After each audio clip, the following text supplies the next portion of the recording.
Welcome everyone to When Severe Behaviors Feel Hopeless. Tonight is not going to be the typical talks that we generally give. Tonight is going to be a little bit more about the parents. It's a little bit more about giving yourself the things that you need so that you can give them to your child. 80% of everything that we teach is taught through modeling. 90% of everything that we do is habit. So in modeling, if I say to my child, I want to hear when you're angry. I want to know that you're angry, and I need you to tell me. Well, a lot of times we don't think to say, and this is what it looks like. It looks like stomping your feet. It looks like saying, I'm so angry. So we have these expectations oftentimes, but yet what happens in that process is we don't model it, so they don't know what it looks like. And so part of tonight is really going through some essential skills that create balance and healing. We're going to look at how we get to who we are, how we react to things, how we respond to things, moving to a place where we can start taking our power back, moving out of a place of feeling hopeless. Because when we start to look at some really severe and significant behaviors, it gets really scary. It's not our typical, it's not our norm, and then we feel like we're out of our element, and I'm supposed to be a good parent, and I'm supposed to know what to do with this, and everybody's telling me that if I just, put these behavior modification tactics in place, then my child is, supposed to respond and everything's supposed to be well, and then it's not. And then so we feel really hopeless, and we feel like we can't make it better. So we're really going to take a look at this for ourselves, and first look at it for yourself, also look at it for your child. There's a huge dynamic for most parents that when our kids say, no, you can't make me take out the garbage, or shut up, that we move into a really powerless place, because what most of us have heard is, don't you dare talk to me like that, or some of us wouldn't have even thought to talk to our parents that way because we just knew better. So we're going to take a look at that too, and how to remove ourselves from that space, because I think that becomes part of the biggest difficulty. And so through doing, the things we're going to talk about tonight, you're going to be able to create a little bit more balance and accelerate some healing. So who am I? A lot of you know who I am. I'm Helene Timpone.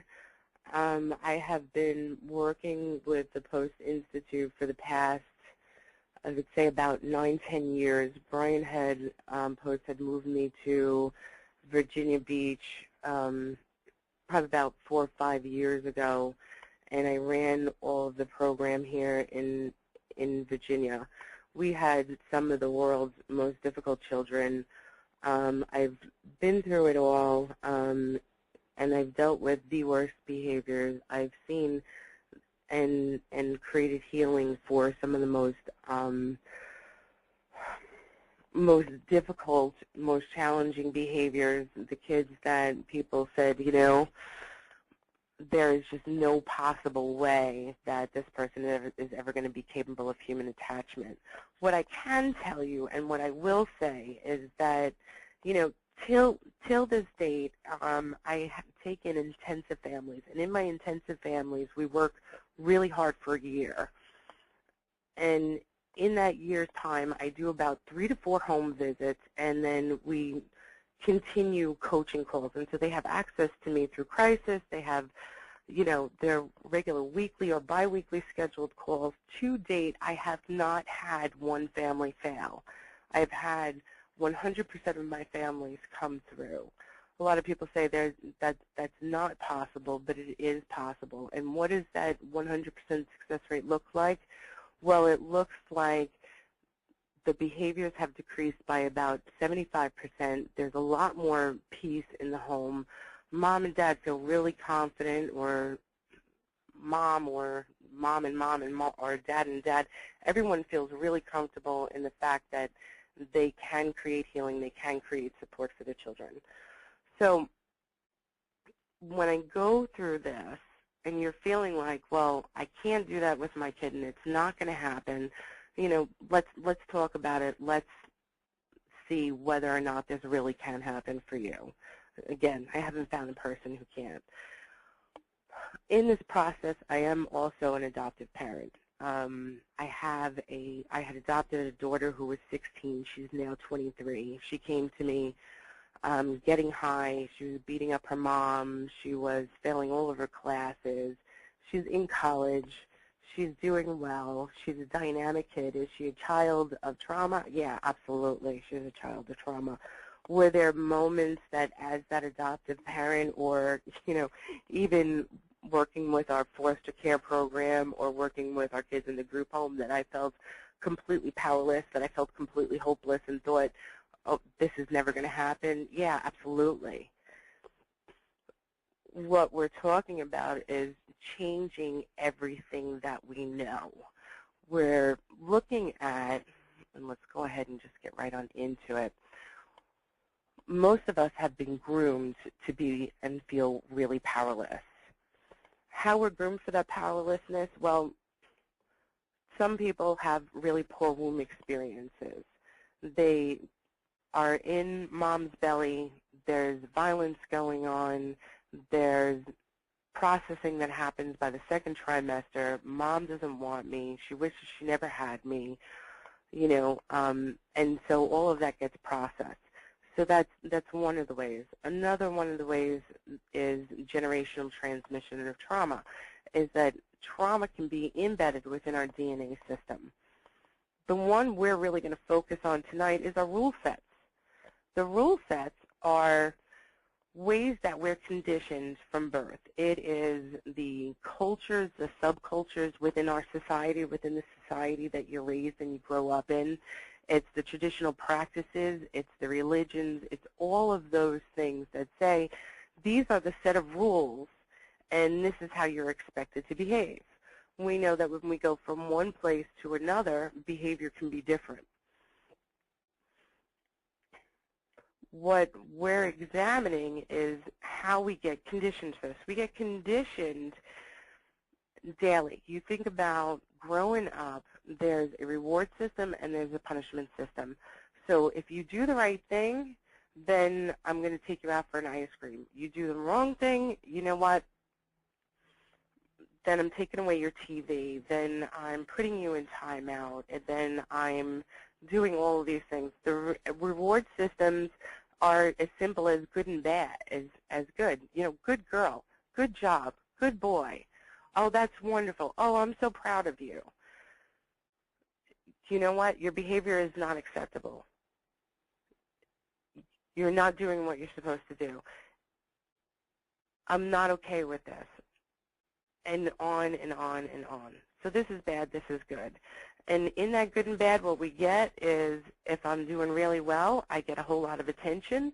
If I'm not doing well, oftentimes I get emotional distancing. I get separated from the parental figure that I need the most. And again, think about this for you. Think about this for you growing up, that if you did the right thing, mom said or dad said, hey, great job, I'm so proud of you. And if you didn't do the right thing, then they emotionally separated themselves from you. And what we learn in this process is that there is a good and bad. So if I'm not doing good by your standards or by what's been set, then I must be bad. Bruce Lipton talks about that if you take the cells of our system and you separate those cells of our system, in order for us to survive, the cells come back together. So that means that survival is more about human connection and human interaction. It's not what we talk about with the freeze, fight, and flight. Freeze, fight, and flight is a survival mechanism. It's a way that we can keep ourselves alive in the event that there is a threat. But for us in order to survive, is that we need that connection. We need that human interaction. Now, if I have needs and I'm a child and I go to my parent and say my parent is depressed, say that, my parents didn't get what they needed growing up, they're not going to be able to give me those things that I need. So I'm really angry and, Mom, I hate you and I'm so tired of this. And then if we say something like that, it's, you don't raise your voice to me and you better go to your room and you better think about it, young lady, or you're grounded, or whatever other fear-based responses. So again, we learn that this is not okay. When we need that connection and that parent is not somebody that we can bond with, they're not somebody that we can connect to, what happens is we then internalize it. It has to be that something is wrong with me, because if I can see it as something is wrong with me, then I can keep going back for that interaction. But now I discovered, you know what, something's wrong with me, and, oh, you know what, it's my anger. So I have to shut my anger down. My anger is not acceptable. And, for me, the way I describe it to people is that it's like taking a part of you, because anger is a very human emotion. We're all going to feel it. It's taking that part of you, it's putting it in a closet, tucking it away somewhere, and saying, okay, this part of me is not okay. The second I do that, the second I start to separate those parts of myself, whether it be any of my feelings, it could be my shame, it could be my sadness, it could be my anger. When I separate and I shut down those pieces of myself, there is no way for me to possibly love myself. In order for me to learn to love myself and accept myself, then I've got to accept all the different parts about myself. And so what happens then is we learn to please out of the fear of rejection. If I do the right thing, you're going to love me. If I don't do the right thing, you're not going to love me. We begin to wonder, what if I'm not enough? What if I'm not okay? What if I'm not acceptable? And then the sad part is that, we have a society that has built that if I am who I really am, that can be really scary. For me to just be myself, for me to really just have my feelings of anger, my feelings of sadness, or maybe for me, I'm suddenly remembering my biological daughter, my younger daughter, being in kindergarten. She went to kindergarten, and so she would do things the way that the teacher said that this is not the way you do it. You're supposed to learn how to follow direction. And so she was supposed to fill in certain colored boxes. Well, she wanted to get creative and do her own thing, and then that's not acceptable. It's, well, she doesn't follow directions, and if she's not following directions, she's going to have a hard time in the first grade, so we got to fix this now.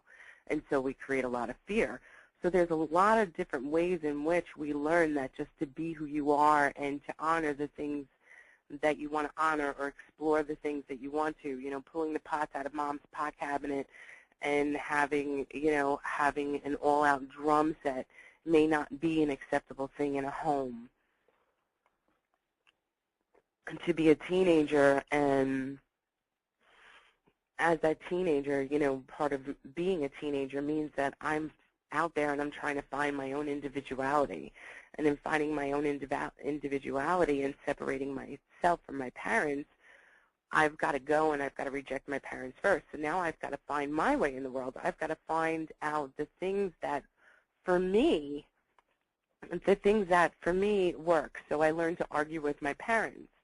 But how many of us were really able to argue with our parents? We weren't able to. That wasn't okay. A lot of us grew up with that iron ruling of, you will do as I say, and I'm the mom or I'm the dad, and it's because I said so, so therefore you will do it. And some of us were able to comply, and some of us weren't. And so we continue to shut pieces of ourselves down. And for a long time I really wondered that, because I have a history of my own trauma, but for people who really would say to me, well, Helene, I don't really have trauma in my history. But there would always be these rejection